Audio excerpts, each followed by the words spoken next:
If what you're about to hear would have happened 200 years ago, we would probably be reading about it in history books today. Two princes enter a room together, but only one of them would leave it alive. This is the story of Prince Alfonso of Spain and his very mysterious death. Now, before I tell you about the events of that fateful day and the days following, I want to make sure to state this is all alleged. Only one person on this planet knows what actually happened that night, but to this day he has kept his lips tightly sealed, so most of this is speculation. It was March the 29th, 1956. The Spanish royal family was living in exile in Portugal. Spain was governed by Francisco Franco.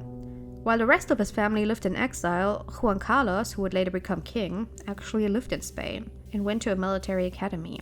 He had been living in Spain since he was 10 and only saw his family sporadically. Franco had sort of adopted the young prince, and Carlos' father was okay with this, because Franco promised him that the monarchy could come back after his death, if Don Juan de Borbón, Carlos' father, would give Franco his son, so he could raise him as he wished. But like every year in March, Carlos, now 18, returned to his family to celebrate Easter with them. In their mansion Guerralla in Estoril. Carlos was the last member of his family to arrive that day. His younger brother Alfonso, or Alfonsito as he was called by his family, was very excited to see his older brother. He adored him and wanted to go to the same military academy as Carlos and become an admiral. Unfortunately, this dream would never come to pass for the young boy. What exactly happened next is uncertain. Some people say Alfonso wanted to show Carlos the new gun he got as a gift. Others say the two brothers asked their father if they could look at one of his guns. The most reliable version is also the most tragic one. Their mother gave them the key for the gun cabinet because the two boys wanted to look at them. What we do know is that Alfonso entered his brother's room at 8 p.m. and only 30 minutes later, a loud bang made everyone in the house jump up. Maria de la Mercedes and her husband Don Juan immediately ran up to their oldest son's room. What they saw there would change their lives forever. On the floor laid Alfonso with a hole in the middle of his forehead. Blood was gushing out of it and covering Alfonso's entire face. His mother tried desperately to stop the flow of the blood, first with her hands, then with her handkerchief. Then she started screaming at her husband and her oldest son, anyone to get a doctor. Over and over she repeated it, get a doctor. But it was already too late for Alfonso, and his unconsolable mother collapsed on top of her favorite son's dead body. Some people say that it was in that moment that Carlos finally dropped the gun he was still holding in his hand. Father and son managed to pull Maria off of Alfonso's body, and Don Juan ripped the flag of the Spanish monarchy off of the wall to cover his dead child with it.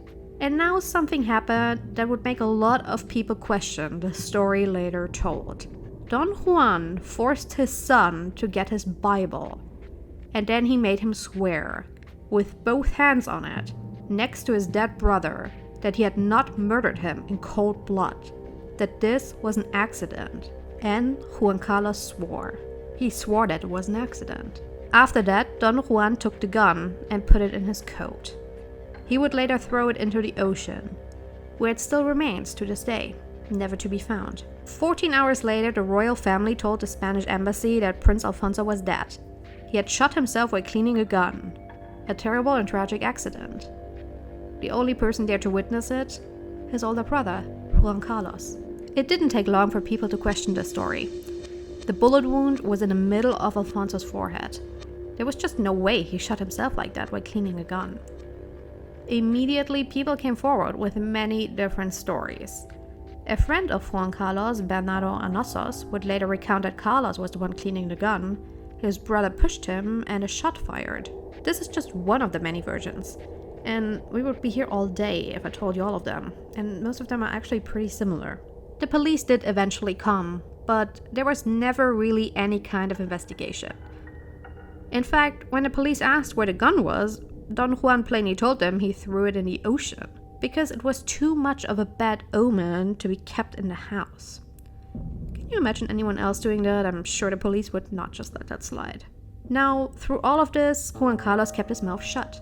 He didn't even answer the most trivial questions. Within very little time, the investigation, if we can even call it that, was closed. The order for that came allegedly from very far up the hierarchy. Now, that being said, an uncle of the two brothers actually tried to get his case to trial, but he was shut down.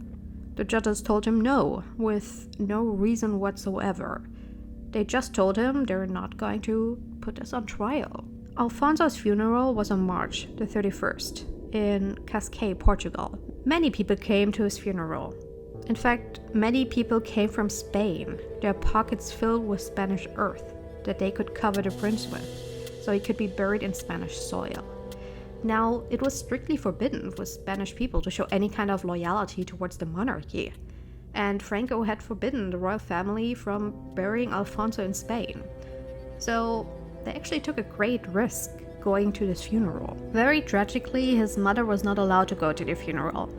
It was strictly forbidden for women to go to funerals at the time there. She begged and pleaded to be allowed to go, but her husband wasn't moved. While her son's casket was lowered into the ground, his mother, Princess Maria, had a complete nervous breakdown, and she would never recover from it. She was shipped to Germany, into a clinic, to help her deal with the depression she suffered, but nothing would help her get over the loss of her favorite child. Life for the rest of the royal family more or less moved on. Juan Carlos immediately returned to Spain and the military academy. His father went on a boating trip with friends for many months, and the other two children, the two princesses, were left abandoned to their nannies and other family members. Now, this funeral would come up again.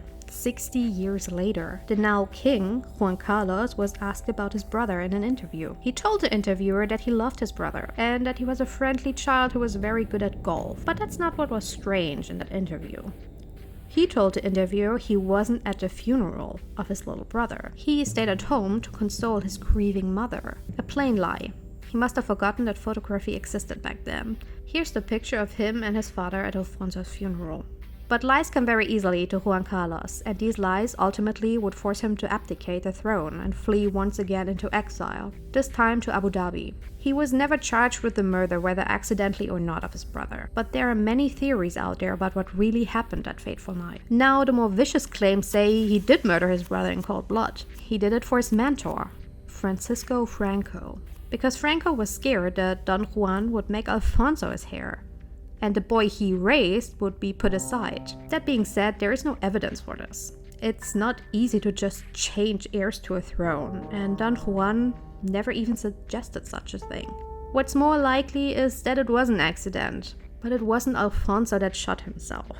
There's just no way he cleaned a gun and put it on his forehead and then managed to twist his hand to still be able to pull the trigger. And even the pulling of the trigger would take strength that a 14-year-old boy just didn't have with a completely twisted wrist. The police never checked Alfonso's arms for gunshot residue. It didn't really check his body at all because he got buried 2 days after the incident. Just like the gun, Don Juan wanted to make sure everything would disappear as fast as possible. Maybe Juan Carlos was the one cleaning the gun, or maybe they were playing around. Most people actually suggest the two boys didn't know the gun was even loaded. But there are things that don't really add up with that.